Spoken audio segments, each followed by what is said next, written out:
मी दिल्लीमध्ये माझे एक बॅचमेट होता विलास मोरे म्हणून. त्याच्या रूमवर मी राहिला होतो कारण दिल्लीमध्ये राहायचा खूप जास्त खर्च आहे. सो त्या एक मला वाटतं एक 20 दिवसामध्ये मी विलासच्या रूमवर राहिलो.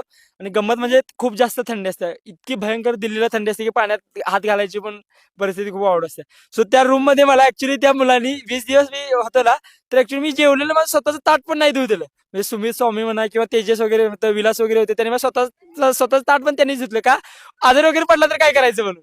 सो ते एक होतं. सो त्यांची एक मला खूप हेल्प झाली. मग आम्ही तिघे जण काय करायचो म्हणजे आम्ही चौघजण टोटल, की माझा मॉक देऊन आलं तर मॉक लावून बसायचो. ते त्यांचा अभ्यास सोडून माझा मॉक लावायचे.